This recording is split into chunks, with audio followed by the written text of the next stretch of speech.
Muy buenas noches. Distintos líderes latinoamericanos y de nuestro país han expresado sus condolencias por la muerte del presidente Hugo Chávez. Entre ellos, por supuesto, están los mandatarios chilenos que se relacionaron mientras él estuvo 14 años en el poder. Uno de ellos fue el expresidente Ricardo Lagos Escobar, con quien vamos a conversar precisamente esta noche acerca de este particular líder de la revolución bolivariana y también de contingencia nacional. Señor Lagos, gracias por acompañarnos. Gracias a ustedes. Señor Lagos, fíjese que en el año 2004, en la Cumbre de las Américas, Hugo Chávez lo acusó directamente a usted de mentir. Dijo: a Bolivia le quitaron el mar. Está escrito. Lagos no dice la verdad. A lo mejor va a romper relaciones con Venezuela mañana. No me importa. Bueno, en realidad sí me importa porque quiero a los chilenos. Señor Lagos, ¿le faltaba filtro al presidente Hugo Chávez o es que esta excesiva manera de querer transparentar lo que pensaba era algo que chocaba en el mundo de la diplomacia y en el mundo de las relaciones internacionales? Bueno, yo diría que él, en primer lugar, quisiera decir mi pesar por la muerte de Hugo Chávez.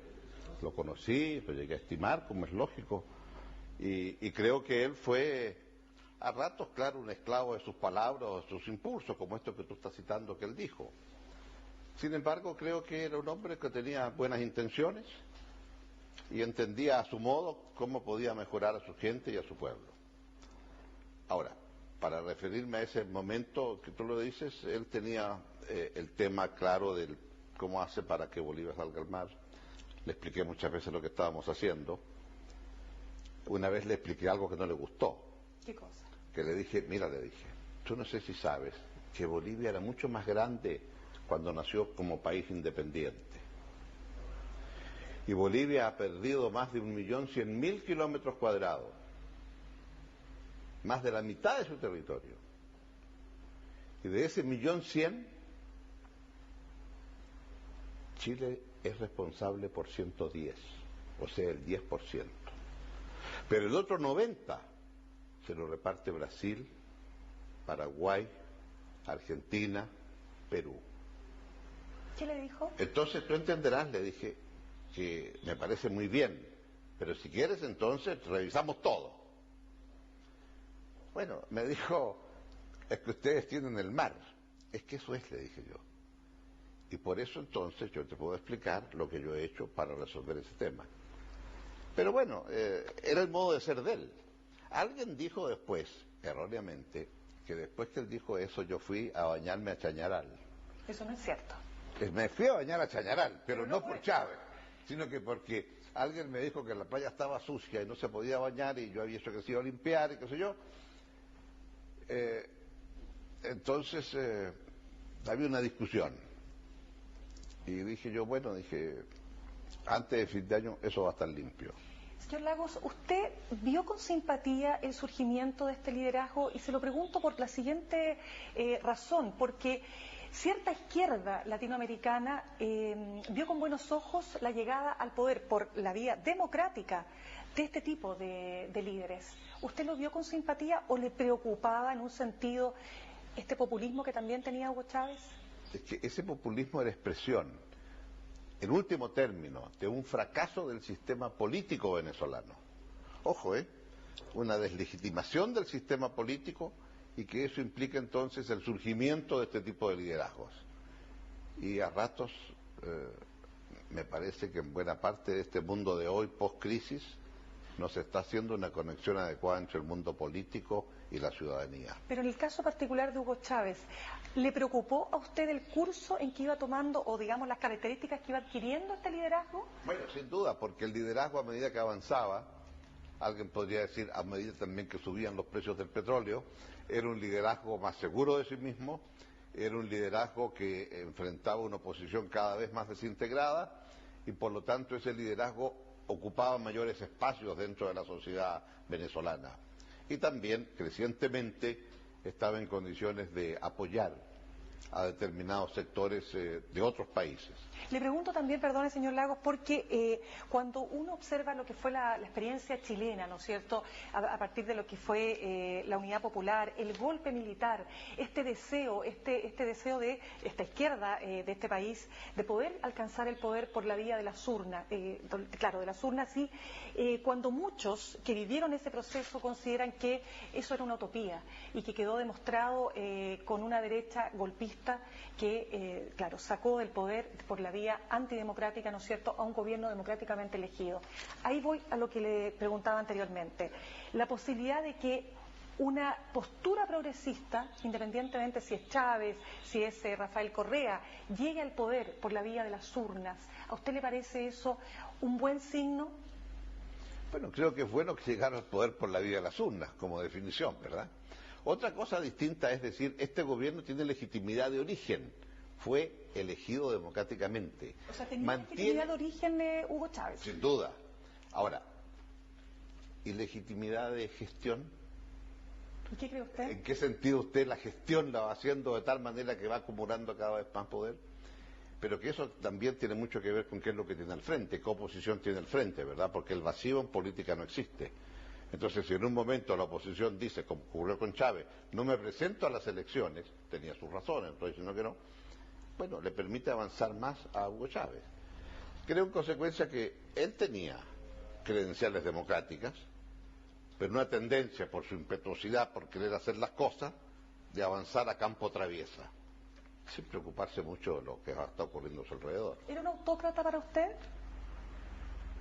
Bueno, tenía tendencias en esa dirección, claro, como todo caudillo. Ahora, a él, era un gran caudillo. Ahora, a él algunos lo acusaban de dictador. No me parece a mí que sería correcto darle ese calificativo, porque dictador es lo que tuvimos nosotros, que era muy distinto.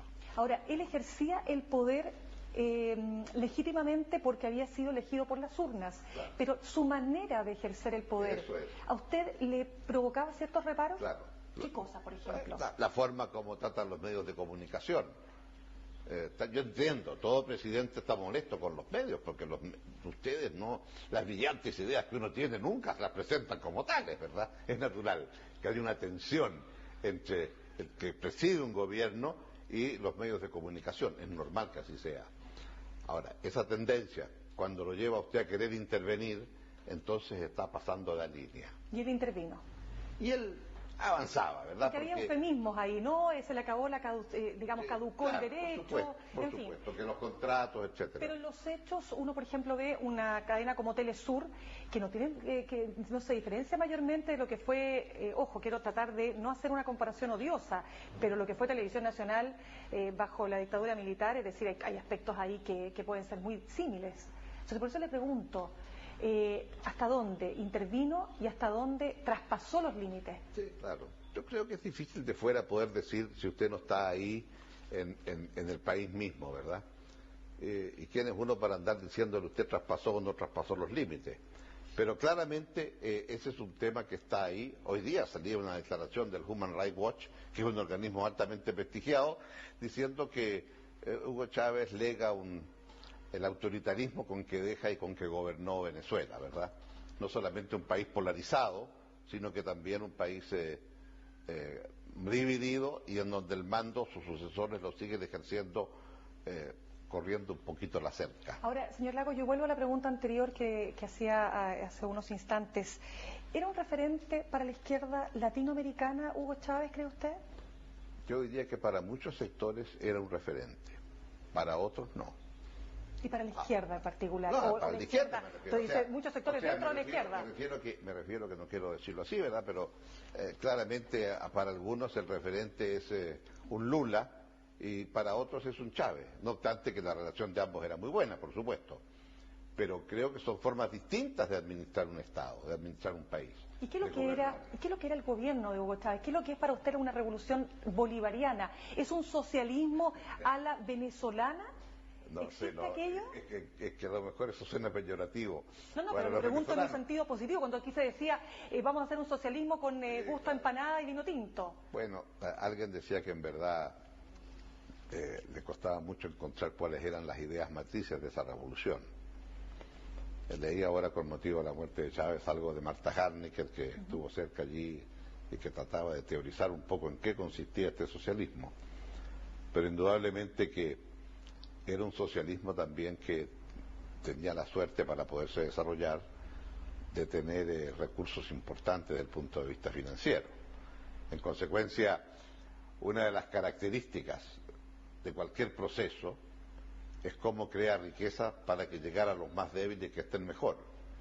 Bueno, más de una vez le dije al presidente Chávez: Hugo, la diferencia entre tú y yo es que tú tienes una chequera abundante. Yo primero tengo que hacer crecer un poquito el país, y ese crecimiento cómo se distribuye mejor.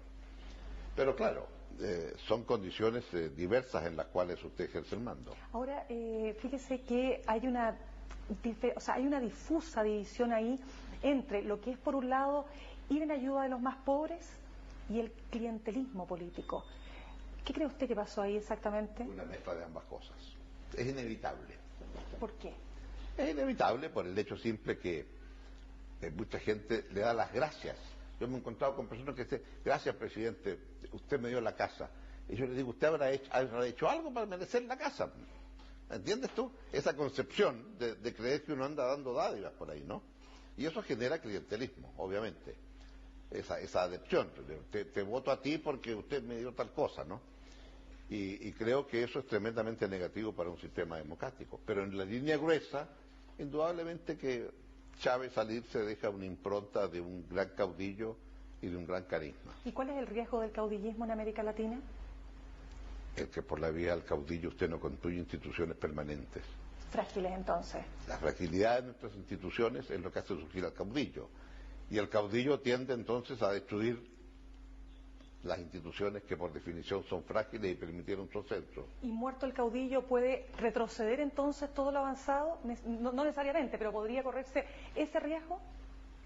Va a depender de cómo pueda subsistir un chavismo sin Chávez. Menuda desafío tienen los seguidores de Chávez hoy día. Señor Lagos, quiero que pasemos a hablar de otros temas. Acaba de pronunciarse esta mañana el senador Jovino Noboa. Él dice que no se va a repostular, lo mismo hizo la semana pasada el senador Eduardo Frei. Vamos a ir a una pausa y al regreso estas y más informaciones sobre lo que pasa en nuestro país.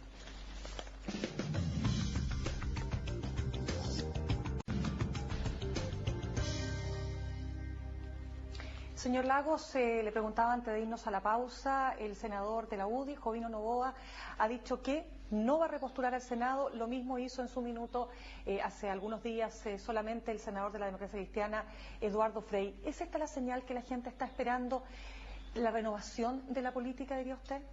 Yo creo que es muy indispensable, porque tenemos un sistema político que hace muy difícil, entre otras cosas por el sistema electoral, el que pueda haber renovación de los cuadros políticos. Y creo que eso es esencial en una sociedad. Ver las mismas caras que se repiten es un poquito cansador, yo creo. ¿Usted ve liderazgos entre los jóvenes políticos que le parezcan interesantes y que podrían abrirse un camino, tal como lo hicieron en su momento líderes como usted? Bueno, claro, indudablemente. Ahora tienen que haber condiciones adecuadas. Creo que lo que surgió, por ejemplo, con los movimientos estudiantiles, me llevó a decir en un momento dado: cada generación tiene su propia épica y cada generación tiene que construir sus propios voceros, quienes son los que los encarnan.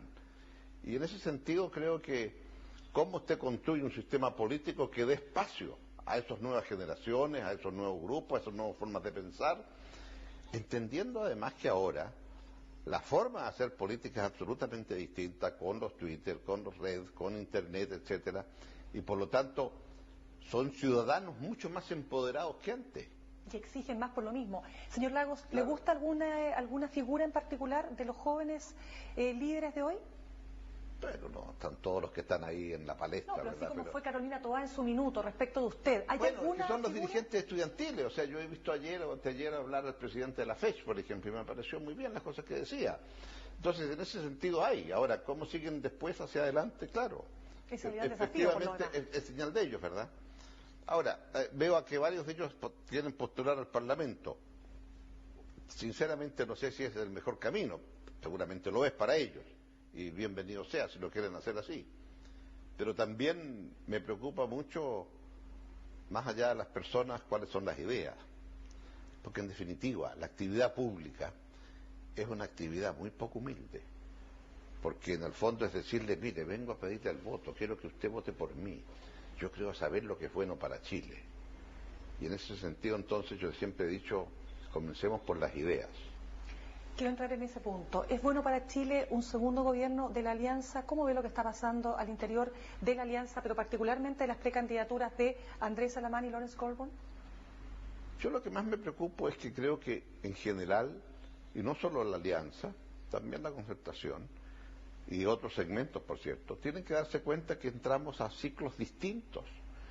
Chile es otro Chile. Entonces, hay una crisis en el ámbito político dado por el sistema electoral y por esta suerte de arreglo, ¿verdad?, que ha habido durante estos 20 años, arreglo en el buen sentido de la expresión, me refiero, ¿verdad? Pero hoy tenemos un Chile distinto. A varios colegas suyos le hice una pregunta, con el mayor respeto. ¿Sabe usted quién es el presidente, quién es el comandante en jefe de la Fuerza Aérea?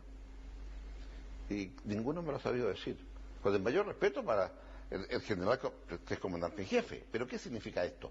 Que el tema militar dejó de serlo. Y 20 años atrás todos sabían, y 10 años atrás también, quiénes eran el comandante en jefe de la Fuerza Aérea, la Marina, etcétera. De acuerdo, pero usted mismo ha dicho que no da lo mismo quien gobierne. Bueno, estoy de acuerdo con usted, no da lo mismo quien gobierne. Y hace la diferencia. Y eso, pero para que no dé lo mismo tiene que tener claridad de cómo lo quiere hacer. Porque todos pueden decir, mire, distribución de ingresos es mala. Algunos no lo dicen con tanta fuerza. Pero, ¿cómo vamos a mejorar distribución de ingresos? Porque es la tarea del momento. Ayer la tarea del momento era cómo usted bajaba los niveles de pobreza y lo bajamos. Ahora es distribución de ingresos. Y hasta ahora yo veo que en materia tributaria la derecha se resiste. Y en materia tributaria tenemos que responder todos los chilenos. ¿Por qué nuestro sistema tributario no afecta la distribución de ingresos? Antes y después de impuestos, el sistema de distribución de ingresos es idéntico. Señor Lagos, pero ¿cómo ve lo que está pasando al interior de la Alianza? Ahí se está disputando, ¿no es cierto?, un tipo de liderazgo. ¿Lawrence Goldborn o Andrés Alamán? ¿A usted qué le parece el más indicado para dirigir el curso de los acontecimientos políticos desde la derecha? No, deje, para eso van a tener una primaria, No, que la primaria resuelva. Pero yo, ¿qué quiere que le diga? Veo aquello y lo mismo respecto a la oposición. O sea, no creo que sea el rol de uno estar diciendo fulano es mejor que perengano. No, pero a usted le parecerá uno más apropiado que el otro. Usted tiene su cierta preferencia y podríamos decir. Por supuesto, pero ¿quién? no creo que tenga mayor importancia. Ahí están en un pleito entre ellos y yo diré paso, ¿verdad? Pero sí creo que lo importante es cuál es el proyecto de uno y otro. He visto más proyectos de un lado que del otro, sí. ¿Desde dónde dice usted? Bueno, Alamán tiene una trayectoria mucho más amplia que Goldborn, pero aquí estamos discutiendo qué proyectos quieren para Chile, qué propuestas se están haciendo. Y digámoslo francamente, ¿verdad? No se ha visto muy claro el relato de este gobierno. Y si ya después de 3 años no hay claro un relato, ¿qué relato nos van a ofrecer para el próximo? Los 38 puntos que alcanzó en la última encuesta el presidente Sebastián Piñera, ¿no es parte, no significa de algún modo que ese relato sí se está construyendo? ¿Que sí la gente está logrando apreciar lo que este gobierno ha hecho por ellos? Bueno, yo creo que me parece normal tener un nivel de aprobación, porque la derecha en Chile debe ser a lo menos 40%, entonces los otros niveles de aprobación me parecían un poquito exagerados, que ni siquiera era capaz de convencer a los propios. Vamos a ir al tema de lo que va a pasar con las primarias concertacionistas.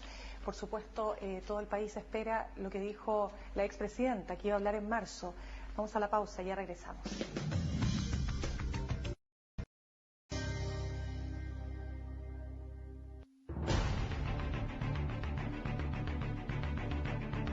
Todos los miércoles a las 11:30 de la noche, la conversación de actualidad es la protagonista aquí en CNN Chile. Junto a la abogada Paula Vial, al economista Jorge Rázuriz, el sociólogo Alberto Mayol y el cientista político Cristóbal Belolio, vamos a analizar a fondo la contingencia. Un debate del que ustedes también son parte a través de Twitter con el hashtag Ciudadanos. Porque todos somos ciudadanos, todos los miércoles a las 11:30 de la noche, aquí en CNN Chile.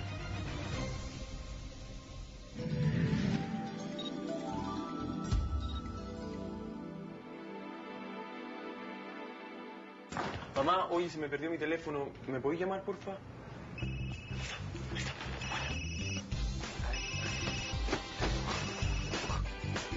¿Cuántas veces al día te pasa lo mismo? Si sueñas con organizar tus espacios, ven a Home Center Sodimac. Tenemos lo último en escritorios, estantes, sillas y repisas para organizar juntos todos tus espacios.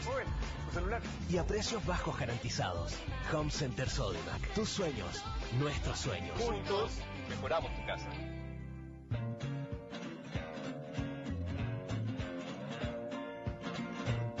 Acorda, amor, que já virou outro dia e a gente pode fazer tudo hoje. Não me deixe pés de boi, sempre tem um bom motivo pra nós dois. Can't you see I'm highly sensitive? I even bought some books about it.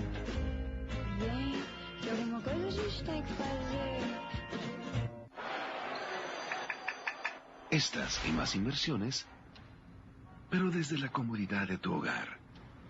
Con Forex Chile, invierte donde quieras y como quieras. Aprende a invertir en los mercados financieros, con información en tiempo real. Descarga tu plataforma y comienza a transar con un solo clic. Baja tu cuenta de demostración gratuita en forexchile.cl y conéctate a los mercados globales. Forex Chile, especialistas en inversiones online. ¿Y tú, qué esperas para invertir con nosotros?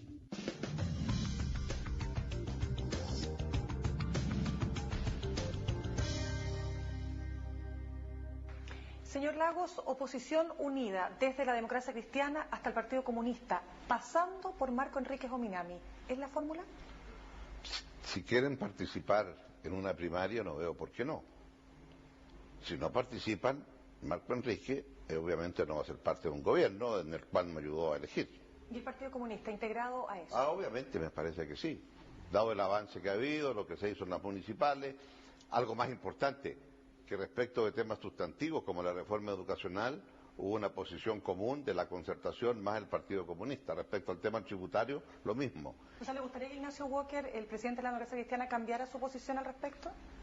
Bueno, yo creo que va a entrar en un periodo de meditación, Ignacio. Un hombre Ignacio Walker es bastante lúcido como para darse cuenta de eso. Vamos a las primarias. Está claro que va a haber primarias presidenciales, sin embargo, las primarias parlamentarias ha surgido desde la concertación la posibilidad de que aquellos que van a la reelección no participen en primarias. ¿Qué le parece a usted? Pésimo. ¿Por qué? Pésimo porque creo que es un dato más a la opinión pública de que no se quiere una renovación verdadera. Tenemos un sistema electoral que es muy malo, que no hemos logrado cambiar. Las primarias son un pequeño paliativo a eso, pero si este paliativo va a tener letra chica, como se dice hoy día, entonces creo que la ciudadanía no va a comprender aquello, o si lo comprende va a pensar muy mal de aquello. Vamos al tema de Michelle Bachelet. Todo el mundo espera que la expresidenta se pronuncie ahora en marzo y que diga, sí, voy a ser candidata, pero si dice que no, ¿quién cree usted que es la mejor persona para representar a la oposición? ¿Claudio Rego, Andrés Velasco, José Antonio Gómez o Marco Enríquez Ominami? No me gusta hacer ciencia ficción. O sea, esperemos que ella diga lo que todo el mundo cree que va a decir. O sea, porque si no, cuando ella dice nos vemos en marzo, es muy obvio lo que está diciendo, ¿verdad? No nos vamos a ver en marzo para que yo en marzo les diga que no. Eso también se pudo haber dicho en diciembre, ¿no? Ahora, hay un tema ahí tremendamente interesante y que surge también a partir de una entrevista que este fin de semana se le hacía al hijo de la expresidenta, y son las expectativas que hay sobre ella. Esto de considerar, tal como lo decía él, que mi madre es una suerte de salvadora. ¿Cree usted que ese es un peso que deberá cargar Michelle Bachelet si es candidata? No, el peso que tiene que cargar Michelle Bachelet es otro. El de hablar con claridad al país respecto de que estamos en otra etapa política, como dije antes, en otra etapa económica, porque son las demandas distintas, en otra etapa social, porque hay sectores medios emergentes que demandan, en otra etapa cultural de un país que quiere seguir ampliando sus horizontes. O sea, eso implica entonces hacer algo distinto de lo que hicimos durante 20 años. Porque tuvimos éxito hace 20 años en lo que hicimos, cambiamos Chile. Y porque cambiamos Chile, entramos a un ciclo distinto en lo político, en lo económico, en lo social. Y a eso es lo que tiene que, yo creo, hacer claridad la candidatura de la Concertación, Se lo pregunto, cualquiera que sea. Se lo pregunto porque el gobierno de Sebastián Piñera partió con grandes expectativas y eso le cobró la cuenta en algún minuto. ¿Podría ocurrir lo mismo a la expresidenta? Toda elección presidencial genera expectativas. Toda elección presidencial, por definición, es una elección de proyectos futuros. A nadie lo eligen por las brillantes cosas que hizo. Nadie elige por el pasado. Y por lo tanto, lo que me parece a mí más importante, es una colega suya me preguntaba qué pensaba del silencio de Michelle Bachelet. Yo dije, mire, lo que me preocupa más es el silencio de todos los que están actualmente respecto de qué es lo que se requiere a futuro y es distinto de lo que hemos hecho hasta ahora. Y eso es lo que yo creo que habría que colocar en primer lugar. ¿Y con quién va a gobernar Michelle Bachelet, considerando que la Concertación en la última encuesta de IMARC marca un 65% de desaprobación? Bueno, yo creo que esa respuesta tendría que preguntársela a Michelle Bachelet. Pero usted tiene una respuesta. No, yo creo que aquí hay, digámoslo francamente, un conjunto muy grande de personas que implican una renovación, una forma distinta, otras caras, gente que ha estado en la segunda o tercera línea y que no me cabe la menor duda que van a estar en condiciones de hacer un muy buen gobierno. ¿Cuáles son los riesgos, cree usted, que se vienen para Michelle Bachelet? Yo creo que los riesgos que tiene es que algunos piensan que se puede seguir haciendo lo mismo. Los riesgos de aquellos que creen que se puede hacer una ley de primarias en la forma que lo hemos descrito antes y que nos parece tan negativo.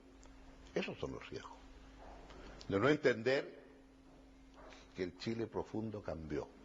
Y cerrando, así como se habla de un caudillismo en el caso de Hugo Chávez, evidentemente la expresidenta a lo mejor no encaja evidentemente en el concepto, pero se puede correr el riesgo de creer que una persona puede realmente llevar los destinos de un país y transformar y generar los cambios que mucha gente espera aún. No, yo creo que lo importante y la pregunta va en nuestra dirección. Si no tenemos cambios en los sistemas electorales, ¿durante cuánto tiempo nos vamos a mantener prácticamente en un statu quo? Yo quiero un sistema democrático en que aquel que gana tenga mayoría para implementar. Ganó Rajoy, hace el programa Rajoy. Ganó Cameron, hace el programa Cameron. Ganó Hollande, hace el programa Hollande. ¿Y aquí qué? Ganamos 4 elecciones presidenciales y durante los 20 años, solo durante 2 años, hubo mayoría en ambas cámaras. Pero como además se requieren quórum especiales, nunca se pudo hacer lo que se quería hacer en su integridad. Y creo que ha llegado el momento. Entiendo ese sistema en ese momento, pero creo que ha llegado el momento de hacer un cambio profundo, de manera que no se produzca aquello que usted dice. ¿Y es Michelle Bachelet la persona para hacer ese cambio, dice usted? Yo espero que sí. Muy bien. Señor Lagos, gracias por esta entrevista. Gracias por la invitación. Los dejo invitados para que continúen en sintonía de CNN Chile.